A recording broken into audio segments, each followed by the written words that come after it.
Using the right words when we talk about gender helps everyone feel included and respected. So here are a few definitions to get you started. Transgender or gender diverse is an umbrella term. It covers everyone who do not exclusively identify as the gender that they were assigned at birth. When we're born, people make assumptions about what gender will be, usually by saying that the baby is a girl or a boy. That gets reinforced by the people around us, from teachers to family members to friends. But for some people, those assumptions don't really fit or are totally wrong. Sometimes our gender is not what other people assume it to be.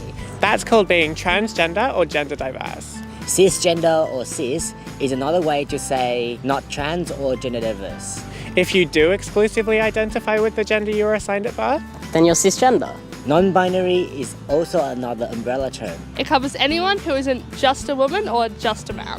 Non-binary people might feel that woman or man is part of their gender, but doesn't explain everything. or have a gender that's a combination, but not the whole thing. Or not have any gender. or have a gender that's completely separate from female or male. Gender and sexuality are very different things. Gender is about how you feel and what you think of yourself. Sexuality is about who you're attracted to. A trans person can be bi, ace, queer, lesbian, straight, or any other sexuality. But we're all those things in addition to being trans, not because of it. Transitioning is when a trans person takes steps to feel more comfortable with their gender, experiences, or presentation.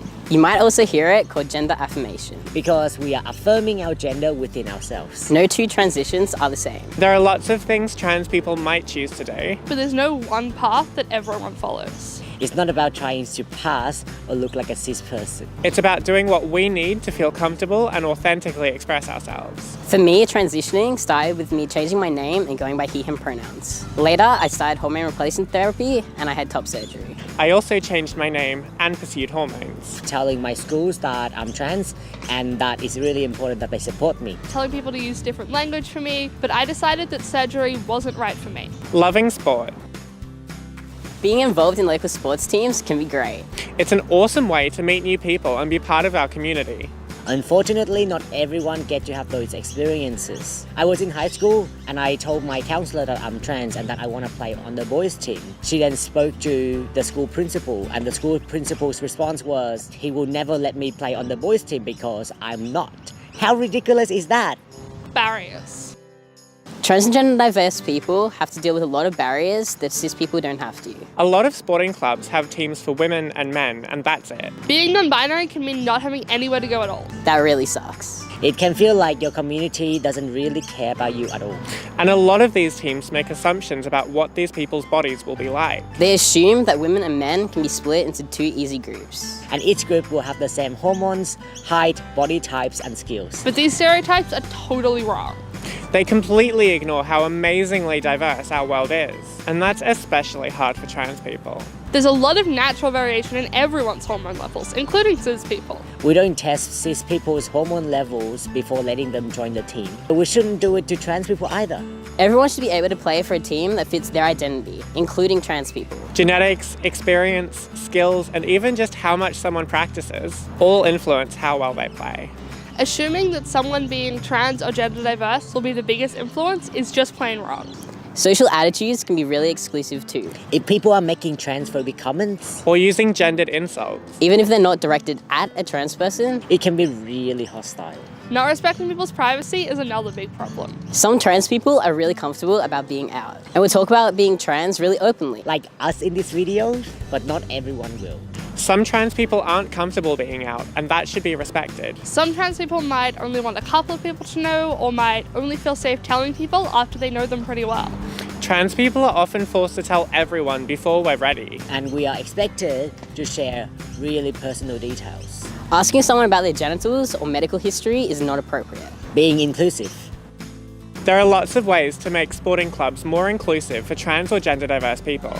Having clear and affirming policies to welcome trans people is a great first step. Trans people should be allowed to play in whatever team they identify with. No matter what kind of body they have or whether or not they've transitioned.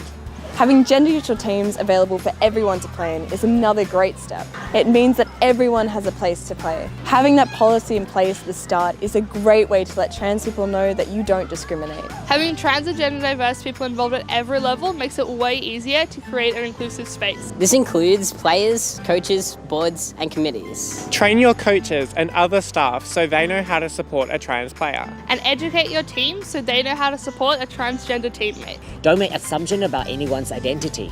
Women, men, and non-binary people can look like anyone. And it's not okay to rely on stereotypes to try and make those assumptions. There's really no way to know what gender someone is unless you ask. A quick, hey, what pronouns should I use for you is great. And introduce yourself with your own pronouns too. Respect people's privacy.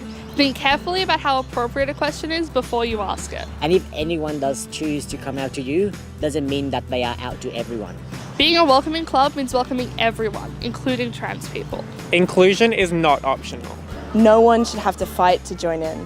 If someone in your club is excluding other people, Take them aside and let them know that that's not okay. Take some time to educate them or reach out to some trans-led organisations to run a workshop. It's okay to need some help with all of this. There are trans advocates who are trained to work in this space. So ask us.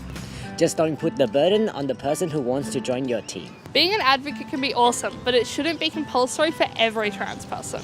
Don't wait until a trans person comes out to you to make these changes. If you do, then trans people will see that your club isn't inclusive and just not come. Make your club a place that welcomes everyone right now.